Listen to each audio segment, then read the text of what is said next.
Hi everyone, great to see you. Good morning. My name is Andreas and I work at Tweak. And today I'm going to talk about fast, correct, and reproducible builds with Nix Bazel, sort of a high-level intro and overview. And that's a lot of words on that title slide, so let's go through them one by one. So I'm going to start with the first one, fast. Fast builds. Why would we even care about fast builds in the first place? I mean, surely nobody wants slow builds, but maybe we can motivate this a little bit better. I guess everyone here is familiar with that particular comic, right?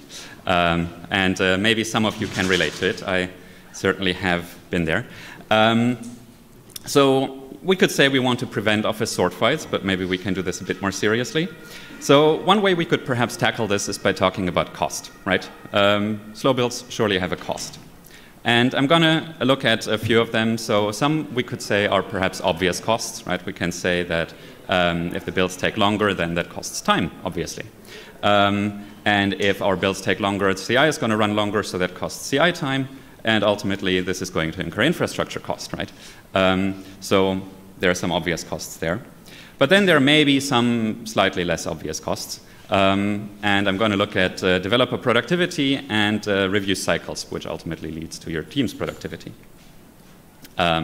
So for the developer productivity, let's just walk through a simple example that maybe some of you can relate to. So let's say you're working on your project and you're making a change to the code. And after you make the change, you run your build to see if it actually works.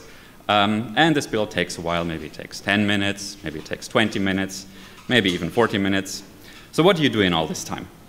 Well, I mean, XKCD already had us covered, but more realistically, probably you switch to another task, right? You're not going to sit there twiddling thumbs for 40 minutes, so maybe you work on something else.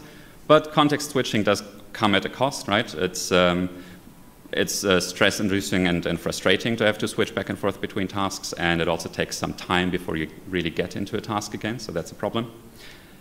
So maybe, alternatively, what you do is you find some way to work around the slow build. So you go into your build script, you hack away all the things that are currently irrelevant to build yourself a fast feedback loop for what you're working on. But doing that can take a lot of time, and then you might ask, well, why don't we use a build system that does that for you in the first place? And on the review cycle side, again, let's work through a simple thought experiment there. Let's say you're working on your code, you made a change request, you uploaded it, and then CI runs on this. Sorry, you uploaded a PR, you got a code review, you got a change request on this, you make a fix as requested in the change request, you upload that change, CI runs, and it takes a while. So what do you do now? Well, you could either choose to merge early. Maybe the change is not actually that important, or maybe it can be deferred until a later PR. Or maybe your reviewer knows the cost that this incurs, and so they're going to be a bit more lenient on the changes they suggest on the code. So ultimately, there is a certain risk that this can lower a code quality. Or alternatively, you might just say, okay, this is necessary. We need to maintain high quality in the code, but then, because the cycles take a lot of time for CI to run every time, you just get long-lived branches, and then you increase the risk of having complicated merge conflicts or other kinds of integration issues when you actually want to merge your PRs. So what I'm trying to point out here is that with fast builds, they're important for developer productivity, because if the builds are fast, you can get fast iteration cycles, and you have fast cycles to test, debug, review, and merge. And it also lowers the cost on things like infrastructure and engineering time. So hopefully I've convinced you that we want fast builds. And so let's look at the next word, correct. And before we look into the why of correct, let's first clarify what we actually mean by correct builds. So let's say you're working on a project that is built using make. And you're working on your code, you notice some parameter needs changing, and so you update the corresponding header file to update the parameter. Then you run your build system by invoking make, but make tells you nothing changed, your app is up to date, you're good to go. And you think, hold on, that's not quite right. So what's the problem? Well, You made a change in the header file, but you forgot to declare the header file as an input in your make file, and so make doesn't know that it should rebuild. And so your build is incorrect.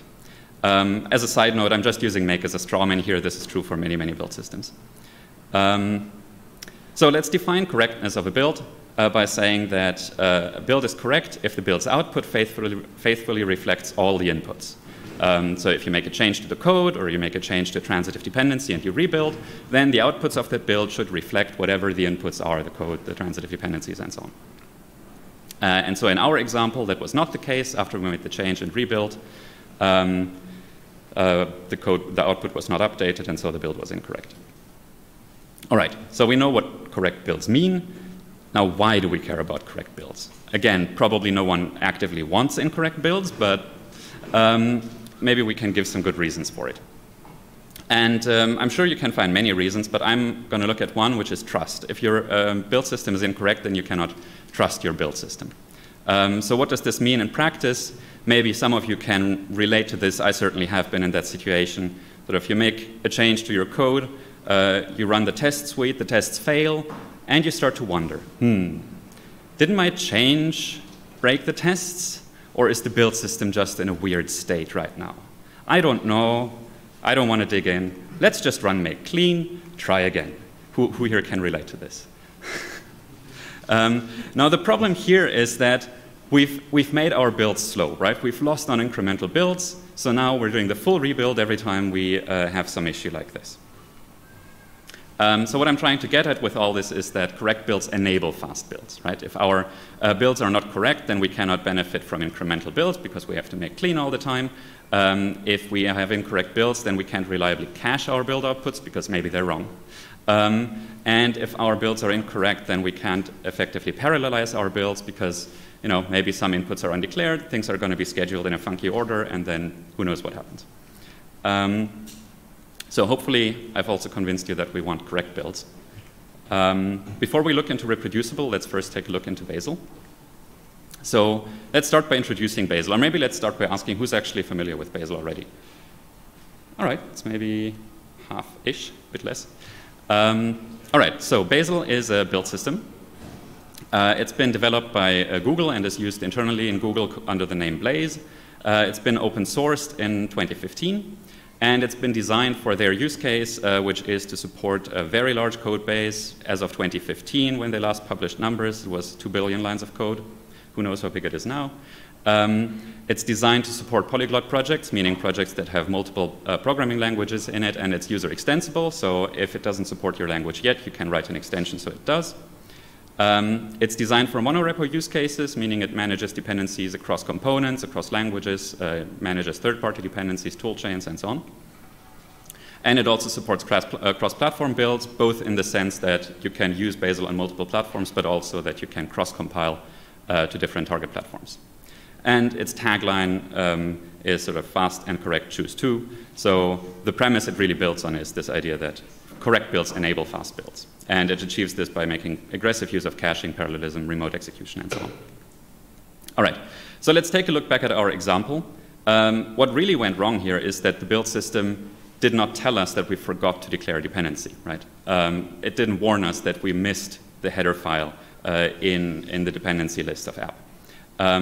So we had an implicit dependency, and the build system didn't warn us about it. So what would this story look like in Bazel? Well, we'd again make our change. We'd run Bazel build this time instead of make. And in this case, the build would actually fail. And it would say config.h, no such file or directory, I cannot find it. And the reason for this is that the build system isolates the build. So only declared inputs are actually visible to the build step, and then you notice them and you can fix them. And the way it achieves this is by isolating the builds in a sandbox. So run them in a controlled environment, remove any outside influence, and hide undeclared inputs. And the keyword you'll hear in the Bazel world around this is hermetic. And so hermeticity we can define as a build is hermetic if there are no external influences on its build or test operations. So there is no network access, the file system access is restricted to declared inputs, timestamps are fixed, environment variables are controlled, RNG, random number generation seeds are controlled, and so on. And the idea is to help achieve correct and reproducible builds. All right, so there was that word, reproducible. So let's talk about reproducible builds. And again, before we talk about why, let's first define what we mean by this. So let's consider a very simple piece of C code. It just prints out when it was built. And now if we build this once and run it, it's going to print out some time and date. And if we build it again and run it again, it's going to print out some different time and date. And of course, this is different each time we go through this process, so it's not reproducible. And it's not just that it's the output of the program that's not reproducible, it's the binaries themselves that are different every time because they embed the timestamps, right? So diffoscope says they're different, SHA says they're different. And of course, this is just a simple example. In practice, these things get much more subtle. For example, you might depend on the order in which the directory listings are given to you, if you make an archive or something like this, or you might have timestamps that end up somewhere. So this can get a bit more tricky. So to give a definition to reproducibility, we can say that a build is reproducible when the same set of inputs always produces the same set of outputs, regardless of the time at which we run it or the environment under which we run it, etc. All right, so given all that, why would we care about reproducible builds? I'm going to talk about two reasons. One of them is speed again, and the other one is security. So let's first ask, okay, how could reproducibility have anything to do with speed? Well, let's say we have a simple Hello World application, and we build it with make. So we run make, and at first going to compile the object file from the source file, and then it's going to link the binary. And now we make some simple change. We just add a comment, doesn't change anything to the program itself. And we run make again, and we find that, again, it compiles the object, and it links the binary again. And we might ask, well, why does it have to link again? The object didn't change. Shouldn't have to do this, right? Well, I mean, in make, it's because it tracks changes by timestamps. So let's look at the same example under Bazel. In that case, we have the same code. We build with Bazel. It first compiles. By the way, the output would look much more wordy. I'm shrinking it so it fits on the slide. It first builds the object, then it links the binary. We make the change again. And this time, it only builds the object. It does not link the binary again. So we saved on a linking step. Now, of course, in this teeny tiny example, that doesn't really matter. But if you have a really huge project with tons and tons of components where this binary itself might be an input to something else, and that's an input to something else, and so on, that can quickly really matter. So the feature here is called early cutoff. And what happened there is that the build system noticed that the linking action was previously run with the same exact inputs. The output is already cached, so we don't need to link again. We can just reuse the output. And the way Bazel does this is by using the content hash of the inputs to determine whether the action was already run. And since we're using the content hash, for this to work, our builds have to be reproducible. So with this optimization in mind, reproducible builds enable faster builds by enabling early cutoff. And also, now, if our builds are reproducible like this, we can efficiently make use of distributed caching, right? If something was built reproducibly on a different machine, you know, the inputs are going to be the same across machines, so we can benefit from this. And overall, this enables faster builds. I had also mentioned security. For that, I'm just gonna quote the Reproducible Builds project, which is a great resource, especially if you want to make your build actions reproducible. Take a look. They have a huge list of very good recommendations. So what they say is that reproducible builds allow verification that no vulnerabilities or backdoors have been introduced during the compilation process. So essentially, if the builds are reproducible, that enables independent verification that a binary was really produced from a given set of source code. So what would this workflow look like, for example? Let's say we have some upstream project that we want to verify. Upstream runs their CI to produce the build artifacts, the release artifacts. So we, as the user or person who wants to verify, we download the code onto our own machine. We run the build locally, and then we just hash the upstream release artifact. We hash our own artifact that we just built. If the hashes are identical, then it's all good.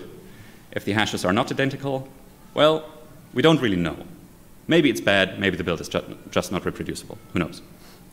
So for this scheme to really work, it requires bitwise reproducible builds. Okay, so hopefully I've managed to also convince you that we want reproducible builds. So let's get back into Bazel. So we've already covered some of Bazel. So what does Bazel all support? Bazel supports a remote cache. Bazel supports distributed builds or remote execution. It supports early cutoff that we already spoke about. And to do all that, it uses content-addressed storage for caching and to identify identical inputs. It does all that with the goal to provide fast builds, and that relies on builds being correct and reproducible. And it tries to enforce this somewhat by isolating the builds via sandboxing. Or does it? Well, let's take a look at a concrete example again. So let's say we're working on some project that is built by Bazel, and we have a new joiner in the team. And what do they do on their first day? Well, they're first going to check out the code, then they're going to run the build, and they encounter a linker error. That's unfortunate. So some missing symbols error. So they ask a colleague, and the colleague says, oh yeah, sorry, that's not in the docs, but you need to install this system library on your system first. Apologies. Okay, that's annoying, but whatever. So our new joiner installs that system library, runs the build again. This time it passes. They run the tests, and the tests fail. Okay. So they go back to their colleague, and the colleague says, ah, yes, sorry. You need that very specific version of that system library because they changed something in their behavior last year, and you know. Okay, no problem.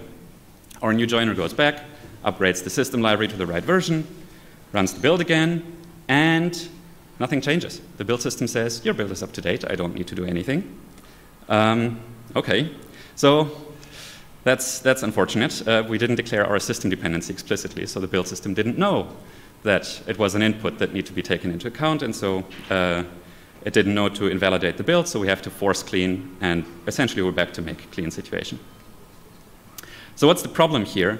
Well, the problem is that we have an implicit dependency. The presence of the system library is not checked by Bazel, so the build is not hermetic there. It's also that the version of the system library is not controlled by Bazel, so the build is not reproducible in that sense. And since the dependency is implicit, the change is not noticed by the build system, so the build is also not correct. All right. So what went wrong in this case? As I said, Bazel does have a sandbox to isolate the builds, but the sandbox is somewhat lenient when it comes to system dependencies. It's not going to exclude things like user bin, user lib, and so on. So there, it's the responsibility of the rule author and the person setting up the build system to make sure that everything is really hermetic with respect to those things. So if we use Bazel alone, we must be vigilant to configure our tool chains so that they don't look into this kind of global state illegitimately. Ideally, we Bazelify all our third-party dependencies so that if any one of you has ever gone into trying to build some complicated third-party C++ library in Bazel, that can be a little bit involved. Yeah, we also need to make sure that we explicitly import any other kinds of pre-built system dependencies. But that's still somewhat partial, since we still need to remember to install them with the system package manager. And the way this is often done in practice with Bazel is to enforce a homogeneous IT environment. Every developer runs the same machine, the same OS version, everything. Okay. And sometimes this is done by just having a dev container to establish exactly that. But that's not ideal. Let's sort of go on a brief tangent about Docker. So Docker is said to be reproducible, but that's only really true so long as you use the exact same image, right? But what defines that image is a Docker file, and if you need to make a teeny tiny tweak to that Docker file and then rebuild the image from that, in many, many Docker files you find a line like apt update or something like that in there. So every time you run it, it's going to be something else, so it's not really reproducible in that sense. And it's also somewhat coarse-grained, since when you change something in your either dev container or homogeneous environment, the build system doesn't exactly trace all those system dependencies. So effectively, you have to force a completely clean build to make sure that really everything is consistent with the state of the system. So is there a better solution? Well, fortunately, there is one more name on that title slide that we haven't talked about yet. So Nix. And yeah, let's do a brief introduction of Nix. Those of you who have seen Xeyasiu's talk just before this one have already gotten an excellent overview of what it is, but I'll briefly go over it again. So Nix is a project that's been around for a while. Was created in 2003 by Elko Dolstra. And it is a couple of things. One thing that it is a configuration language called Nix.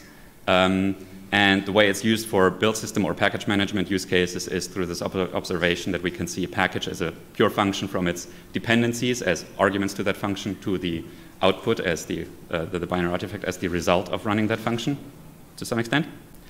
Then it's a package manager, also called Nix. And it sort of uses this idea that you can view your package store in a similar way as you would view software memory, where you store packages in controlled paths that depend on their inputs, and then you can apply things like garbage collection and stuff like that over your package installations. There is also a package collection called nixpkjs, which is a huge collection of packages that are all described fully declaratively in the Nix language, with all the versions and dependencies pinned and everything, including a community cache that you can use so you don't have to rebuild everything yourself. And it's very easy to contribute to. It's just a Git repository on GitHub. So, and then, of course, there is a Linux distribution called NixOS that uses Nix and Nix packages to build a Linux distribution. All right. So what is Nix all about? It's about reproducibility. Builds are run in isolation so that you don't have any undeclared dependencies. You don't have any of the works on my machine kind of situations. It's declarative, using this purely functional configuration language where dependencies of packages are parameters to those functions. And it's reliable in that it applies memory management discipline to your package store, so your package store is never in an inconsistent state. You can have multiple versions of the same package installed in parallel, and you can roll back to a previous state if anything goes wrong. All right. So why do we care about Nix in this particular context here? We're going to focus on the package manager and package collection aspect. And because Nix has these strict requirements under multi-user operating system, use cases with a community binary cache and so on, the sandbox is very strict, especially compared to Bazel, so it fully isolates the file system, network, and so on. Also, the package store is self-contained. If we depend on a Nix package, there aren't going to be any other kinds of implicit dependencies, with an asterisk, of course. You're still depending on the host kernel, and if you're on macOS, there's still some things you have to depend on, but it's pretty easy to get hermetic toolchain and hermetic library dependencies out of Nix into a Bazel project. And there is the huge package collection. So according to Repology, it's the largest among all the distributions and also very up-to-date. So chances are you're going to find a package that you need, or if not, you'll find something similar that you can just adapt for your use case. So we can use it to cover Bazel's weak spots on strictness and hermeticity. So we combine with Nix a good package manager, and with Bazel a good build system that's maybe a bit less strict, but more focused on fast incremental builds for our project. So how do we combine those two? We use them in two ways. One to provide the developer environment, and one to provide our project's dependencies. The developer environment use case, we can use Nix to provide tools like Bazel itself, for example, or other kinds of development tools that we need day to day. And to illustrate what this would look like, we write Nix code into Nix files. And here I'm going to give an example using a Nix shell. In the documentation, we also have a Flakes example if you want to take a look at that. And so first we import a specific package collection version where all the dependencies and versions and so on are pinned exactly. And then we're going to tell Nix which exact tools we want to have in our developer environment, in this case Bazel version 6 and Buildifier, which is like a Bazel linter type tool. All right. And then how do we use this combination to manage project dependencies? For that, we developed a Bazel extension called rules Nix packages. And Bazel can use rules Nix packages to invoke the Nix package manager and import packages. And we can do this to import toolchains, for example, or other kinds of tools or libraries into our build. And to illustrate that, I'll also give a brief example of depending on the LZ4 library, just for example. So the way this works in Bazel is there is one central file, the workspace file, that manages all external dependencies. Now with a new upcoming feature, there is also the module.bazel file. But for the purposes here, we'll stick to the workspace for now. And first, we tell Bazel that we want to import a Nix package into our project. And then the name LZ4 is also going to be used as the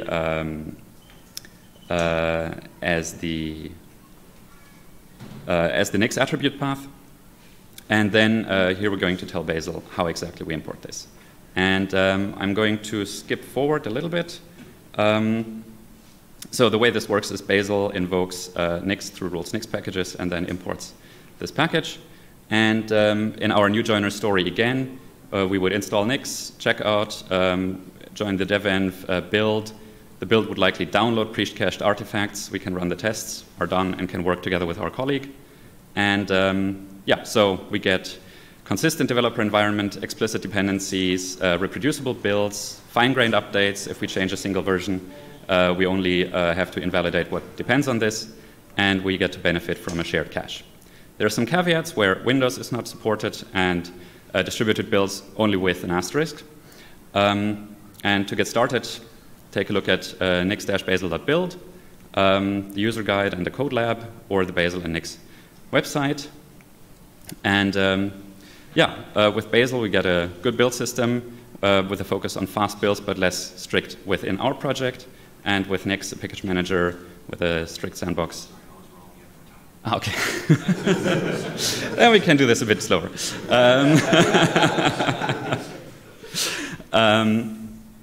All right, so with Bazel, we get a build system that aims for fast and correct builds, is strict within our project, but when it comes to system dependencies, places the burden on you to make sure that your dependencies are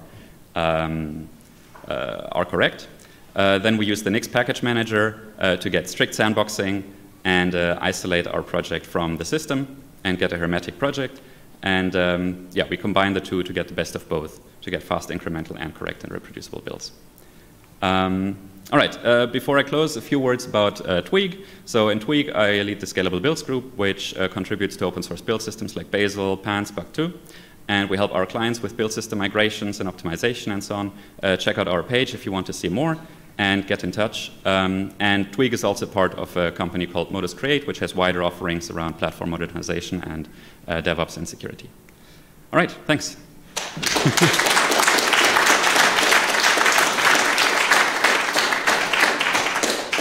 Sorry, I kind of screwed that up. The other talk was shorter. And so we do have actually 10 minutes for questions, so let's get started. Why does the Bazel community not have a Bazel packages thing like Nix packages, where they do very simple things of we just call meson in a build environment and not Bazelify the entire thing, but just call the build tool that the package already uses, like Nix does? Is that just because Nix packages already exists, and then why do the work? Or is there any effort on actually just doing everything in Bazel? Yeah, that's a very good question. So to some extent, there is an effort like this. So with the new BZL mod dependency manager that I very briefly alluded to with the modules.bazel file, that is something that's actually being worked on. There is something called the Bazel Central Registry. And the idea is to collect mainly Bazel extensions like rules CC, rules Nix packages, and so on in this registry, but it's also used to collect Bazel definitions for third-party dependencies, like you're going to find libz or libssl or stuff like this in this thing. And then on the question about just invoking the packages build system, there are also efforts there. So, I mean, with a simple example like libz, you don't need it. You can just use the native Bazel CC rules and it's going to work fine. With something more complicated, you're probably going to be better off just invoking make or cmake or configure, like autotools or whatever. And there is a project called rules4ncc that does exactly that, and you're going to find examples of that in the BCR as well. A problem there is that, and that's a contrast to Nix, is that Bazel is designed to be much more fine-grained than Nix. So with Nix, it views the entire package as a single thing that you build, and the output as far as Nix is concerned is just a bunch of files and directories and trees and whatever under the Nix store path, and it doesn't really care about the details there, right? And also the way you depend on these things later on in other Nix expressions is that you just say, you know, the Nix store path resolved by this Nix expression, and then just by stringly concatenating paths together /bin/tool or something like this, right? Whereas Bazel is aiming to be much, much more precise. It really wants to track every individual file. And additionally, similar to Nix, it enforces a static dependency graph. And so with packages that are a bit more complicated, it quickly gets quite tricky to make sure that all these outputs and everything are managed correctly, that all the dependencies of your build system are placed into the right location during the build. Another big distinction is that in Nix, everything is based on absolute paths, right? Everything is /nix/store something. Whereas in Bazel, the use case is one where a developer just builds somewhere in their home directory. And so we don't have the luxury of having like a controlled absolute path that's always there. And so everything has to work based on relative paths. And then it quickly gets very complicated, because depending on which directory you're actually building in, then your dependencies, if they're all declared by relative path, have to be found in the right places and so on. So with more involved third-party dependency build scripts, it just can get very gnarly to actually make those work under Bazel. And so maybe over time, the effort is going to be done to make this happen for all relevant third-party dependencies, and maybe there is going to be enough of a community to maintain all that. But with Nix packages, we already have all that, so why not just use that? Yeah, so as someone who's not very familiar with NixOS, I just wanted to ask a quick question about the version pinning, and you probably get that question a lot, but I think like the general doubt about version pinning is always that it's a huge hassle to like specify all your dependencies, right? And that if all the versions are pinned, you don't automatically get like, I don't know, security updates in the packages that you're using. And I just wanted to ask if like how you're accounting for that. Do you have any like guidelines, or is there any automated way this stuff is handled? Yeah, that's also a good question. So I mean, the Nix packages project keeps all these definitions of dependencies and versions upstream, controlled by community. And you can really see it like a Linux distribution, right? It's the same thing like you're depending on some Debian or Ubuntu or whatever, and they control all those dependencies and the versions. But you get to pick exactly which collection of versions you want to refer to. And then on top of that, you can make modifications to those. You can make overlays or overrides to change individual versions of packages that you, in your use case, need a different version from. And then this is going to be injected into the transitive dependency graph if you want, so that other system packages, depending on those, also are consistent with that version. It is true that if your needs of versions differ significantly from what the upstream Nix packages package set has, you may need to maintain a relatively large set of overrides or patches or whatever to make sure that that is consistent. That can be a bit of work, yeah. But if your needs are matched by the versions in Nix packages, then that's okay.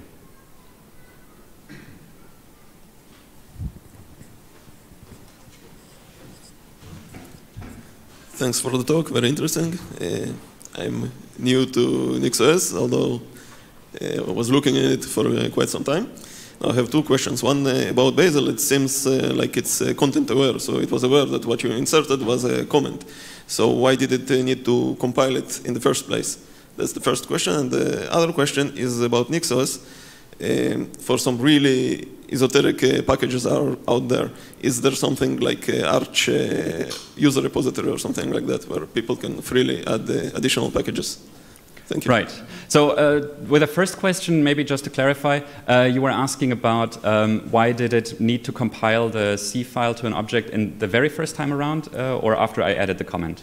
After you added the comment, it obviously understood that the code is the same. Why it compiled it again? Ah, yes, yes. So it's not like Bazel is doing semantic analysis of the source code and understanding it's the same. So the source file itself changed because we added a comment, right? So the hash, the content hash of the source file is going to be different, and that's in direct input to the compile action. So Bazel has to rerun the compile action. But I mean, assuming that comment change doesn't change the object, which is at least the case in release builds and so on, the object is going to be identical, and then we don't need the link anymore. And then with regards to the user repository, I mean, the Nix packages repository itself is very easy to contribute to, so you're actually going to find a very large set of packages in there already. And then you're going to find some targeted repositories for things like, I don't know, specific Rust-specific overlays, or some user has this package collection that they care about, that they want to keep separate with a newly introduced flake system that is easier to manage to some extent. And I'm not sure, maybe someone else here actually knows if there is something like an AUR. I believe I've seen something like this at some point.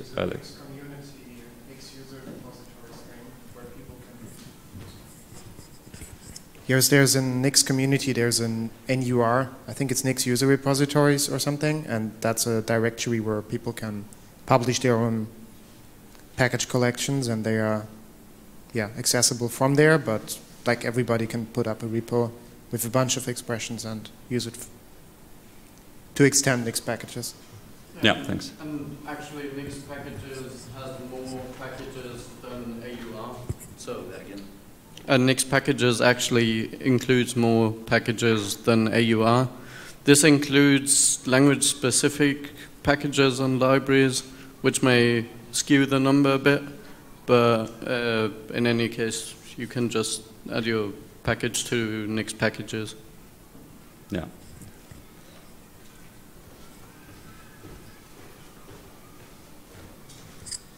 What's your strategy to manage the runtime dependencies? So usually when we have a system dependency, it somehow also becomes our runtime dependency, especially with dynamic linking.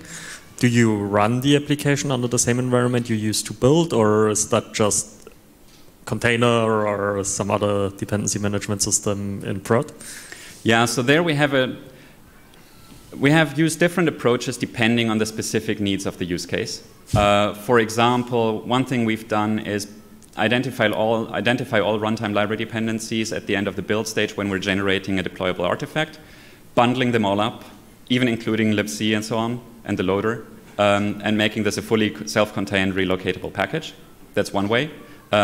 Or if in your use case, the machine under which you're running is managed by Nix anyway, well, then you can just make sure that you rely on the same Nix store paths, and then that's fine. Or you can aim to build fully statically. That's another route. So yeah, depending on the use case, we've applied different strategies. Okay, any other questions? Okay, we have a minute and a half. Cool. How do you deal, I don't know very much about Bazel. I like and use make a lot. How do you deal with different compiler flags? Like perhaps part of your build needs one set of compiler flags for a package, and then the thing already in the Nix repository has a different set. Right, yeah. So to manage the consistency between Nix and Bazel, so one thing we do is we also pull in the compiler toolchain from Nix, and so then at least those flags that are configured in the toolchain itself this way are consistent. It is something that when setting up the build system, one has to be careful about, that you don't introduce inconsistent flags on the Bazel side compared to the Nix side or vice versa. And then Bazel itself is also able to manage, sort of, if you have a use case where you need different flags for different components, there are various ways to do this. So one thing is that you can just define flags per target, or you can factor this out into a macro. Or another thing is that if you can link those to what Bazel calls a configuration, like a debug, release, this target platform, whatever, then similar to bug as well, it has a notion of transitions to point to a different build. All right. Thank you, everyone. I think that's it.